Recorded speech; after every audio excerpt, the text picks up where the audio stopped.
Bismillahirrahmanirrahim. Assalamualaikum warahmatullahi wabarakatuh. Saya selaku Komnas Perlindungan Anak Cirebon Raya, atau biasa saya dipanggil Bunda Yani. Mungkin saya akan berbicara sedikit terkait dengan kasus yang sekarang sedang viral ya, terkait dengan bully, yaitu di sekolah yang mungkin cukup ternama di kota kita sendiri. Terus dengan adanya pembulian yang seperti itu, saya mungkin sebut namanya aja, sekolahnya itu SM, dan yang menjadi korban bully itu ya namanya saya sebut A aja. Mungkin saya berbicara sedikit barusan ibaratnya menanggapi kasus-kasus seperti ini, karena kita juga penanganan kasus yang emang pembulian ada di sekolah gitu loh. Pembulian ada di sekolah, kebetulan saya selaku Komnas itu pingin tahu sih kenapa gitu loh, ada apa dengan adanya pembulian. Maka saya sedikit rasa kepingin tahu, saya datengin yang dibully ini gitu, saya sebut gitu loh. Saya berbicara cukup lama lah dengan si anaknya. Dia menyebutkan sesuatu banyaklah hal. Jadi di sini Komnas mulai belajar dari mulai merangka apa sih, menyimpulkan semuanya dan yang lainnya gitu loh. Baik si A ataupun si korban ataupun yang membuli ataupun yang dibully, itu sama-sama korban sebenarnya gitu loh. Baiknya kita semua sebagai orang tua, kita merangkul, ataupun kita sebagai seorang guru harus mengetahuinya gitu. Untuk si A, mungkin dia itu lebih ke cenderung anak zaman sekarang mungkin lebih cenderung kepingin dia itu dirasakan bagaimana dia itu merasakan sakitnya. Semuanya adalah anak-anak Bunda, semua adalah anak-anak saya, baik siapapun juga, saya tidak menjudge semuanya. Untuk anak-anak yang ini baiknya, ayo kita untuk guru juga mungkin lebih baik guru-guru ini memang ada ekstra untuk perhatian yang luar biasa kepada anak-anak kita. Jadi yang diinginkan dari anak-anak ini bagaimana kita ini harus bersikap adil.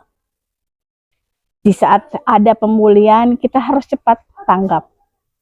Seperti halnya ada sekolah-sekolah yang ada di Kota Cirebon juga yang sudah bekerja sama dengan Komnas Perlindungan Anak, di mana ada bully tidak harus viral dulu. Di situ langsung menghubungin pihak sekolah juga langsung kooperatif, kita datang langsung diberikan waktu. Saya harus berbicara dulu dengan orang tuanya karena saya juga harus mendalami karakter-karakter yang dibully sama yang membuli.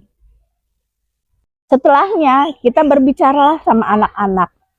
Kenapa terjadi demikian? Maka di situ akan adanya mediasi dan saling memaafkan.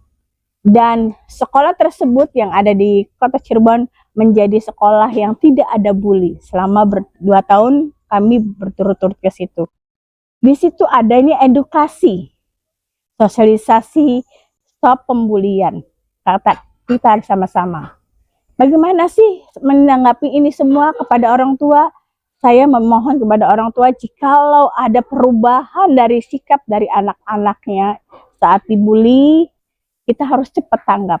Yang kedua, kepada yang membuli, jikalau anaknya emang melakukan membuli kepada yang dibuli, sebaiknya kita jangan katakan membela dulu, tapi bagaimana kita juga merangkul, bagaimana kita mengarahkan yang terbaik, itu yang paling baik. Kasus ini yang luar biasa perhatiannya ya, kita juga di media rame, jadi kita sama-sama yang seperti kita gaungkan, stop membuli. Membuli itu tidak harus fisik dengan hanya menonjok atau apa. Membuli itu yang lebih parah itu yaitu fisikis, di mana anak itu tidak akan bisa sembuh. Bisa sembuh tapi lukanya itu luar biasa kan lama. Kejadian-kejadian itu, guru ini sebenarnya harus luar biasa, terutama guru BK ya. Guru BK ini kita harus tanggap di satu-satunya anak, dimana kita sebagai guru itu harus benar-benar adil, seadil-adilnya. Dari kasus yang tadi, saya mohon barangkali saya bisa untuk silaturahmi, untuk bisa ngobrol dengan entah guru BK-nya ataupun dengan guru kelasnya ataupun siapapun juga yang ada di sekolah yang ini SM.